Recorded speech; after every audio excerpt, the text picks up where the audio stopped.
Hey everyone, it's Kathleen Booth and I'm back for my Friday video blog. If you've watched these blogs before, you know that I like to talk about questions I've gotten during the week and things people have asked me about, and I like to answer those questions in this blog. And so this week what I want to talk about is whether you should use pay-per-click advertising as part of your inbound marketing strategy and what forms of pay-per-click advertising make the most sense. So it's an interesting topic because a lot of people think that pay-per-click and inbound are oil and water and you can't mix them, and that's really not the case. There's definitely a role for pay-per-click advertising. In fact, there's an increasing role for a lot of reasons.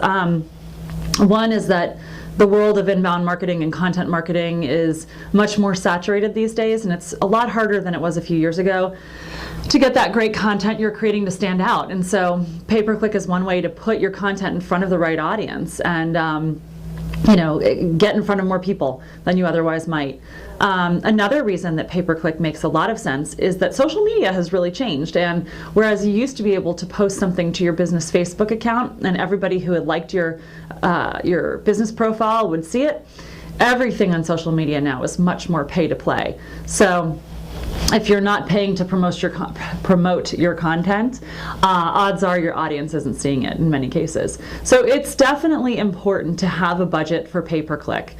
I like to tell people that they should expect to spend at least 10% of what they're spending on the rest of their content marketing on pay-per-click. That's just a little bit of a guideline. That's an entry point.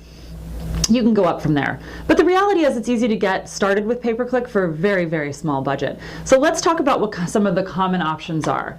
Number one, the first thing that most people think of when they think of pay-per-click is Google or Bing ads. Those are those text ads right at the top of the search engine results pages that say ad next to them. Those are very common. They're an easy way to target specific keywords that your audience is looking for. And they're kind of competitive. There's a lot of companies that are using that kind of pay-per-click advertising, so expect your bids to be a little high, especially if you're in an industry that is using a lot of pay-per-click. For example, marketing, my industry, uses a ton, so I'm going to have to pay a lot if I want to get found. We usually tell people that a good budget is anywhere between $750 and $1,000 a month to get started with Google and Bing ads. It's just a reference point for you. You can certainly try it with less, but know that if you're going to want to see results, that's really where you need to be. Moving beyond your standard Google and Bing text ad, the other one that a lot of people do is the Google Display Network, which is really just those picture ads that you see on websites. So Google places a lot of those ads. And visual ads, picture ads, can be a much more effective way of getting yourself found. It can also be slightly less expensive, and your targeting options are interesting because you can really pick which websites you want those ads to appear on and thinking about the websites that your personas frequent. So that's another option. If you do a display ad, you obviously want it to link back to someplace on your website, and in a perfect world, a place where somebody is encouraged to convert. Another option that I'm really excited about these days is Gmail sponsored promotions, and this really works as far as targeting anyone whose email runs on a Google engine. So anyone with an actual Gmail address or anyone who has a business email that runs on Google. So for example, our email runs on Google, even though my email ends with @quintainmarketing.com, it's really a Google-driven email. So because when I'm logged into my email, I'm also logged into Chrome as my browser, what you can do with Gmail sponsored ads is you can target people based on their internet behavior. So for example, you can target someone who visits a certain website that isn't yours. Imagine if you were able to target someone who visited your competitors' websites. And if you were able to do that, and then immediately, once they visited that site, send them an email to their inbox with your advertisement. That's really how it works. So you can target people who visited certain websites, who've searched for certain keywords, and there's demographic targeting you can layer on top of that. Now, what's really pretty amazing is that with all the Google advertising, there's an option called customer match. And this is where it gets very exciting. So you can actually upload your database of email addresses to Google and tell it to feed ads specifically to those people. Now, it will only work, again, if their email runs on Google, because that's how Google knows when that person's logged in. But imagine if you have a target list of 5,000 people, and let's say 2,000 of them have Google-driven email. You're able to upload that list to Google and feed advertisements and know that the only people who are going to see them are the people that you have on that list that you want to target. That is the most targeted form of advertising really out there. Because all of these Google targeted advertising options, such as Gmail sponsored ads and customer match, are so targeted, you can get started with them for a relatively small budget. $300 or so a month is doable. So we're really excited about a lot of these newer options like Gmail sponsored ads and customer match.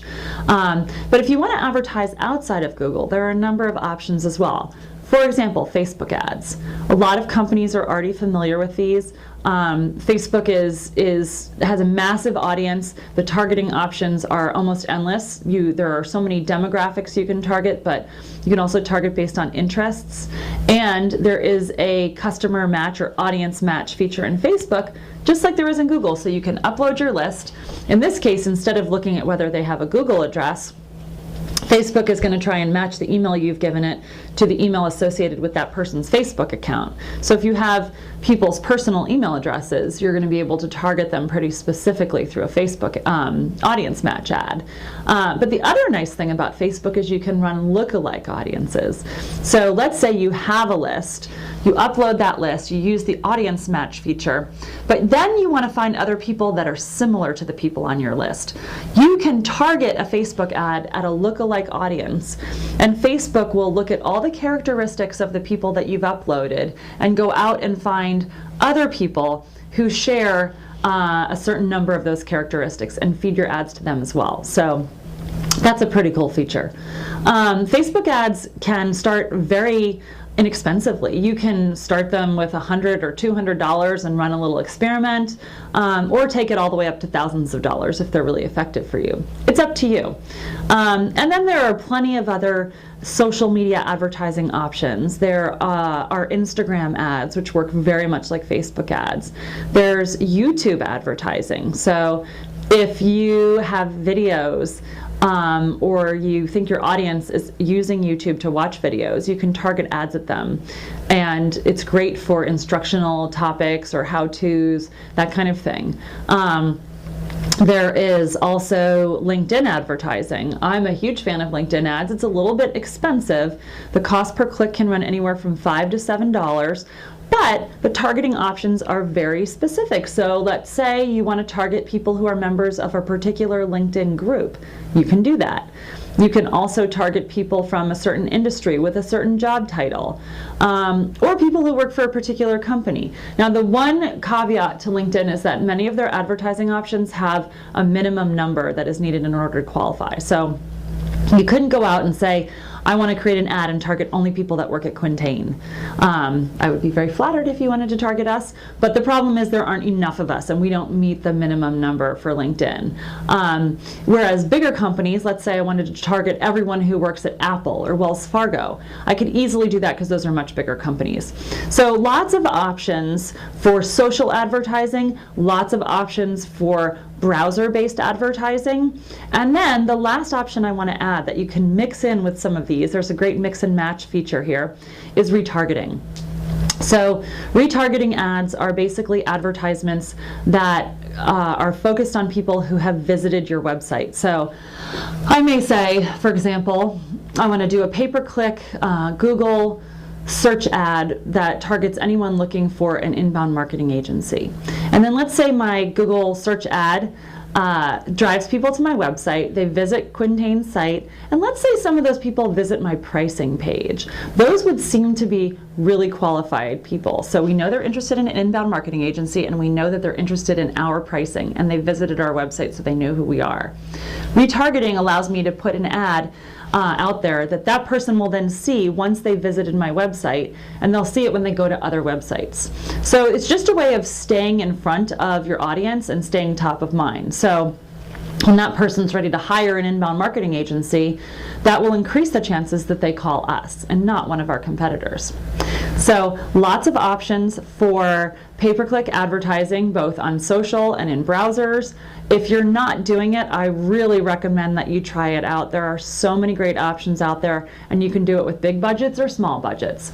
If you have any questions about this, give me a call or tweet me at WorkMommyWork, and I'm happy to talk to you more about it. Have a great day, TGIF. I'll see you next week.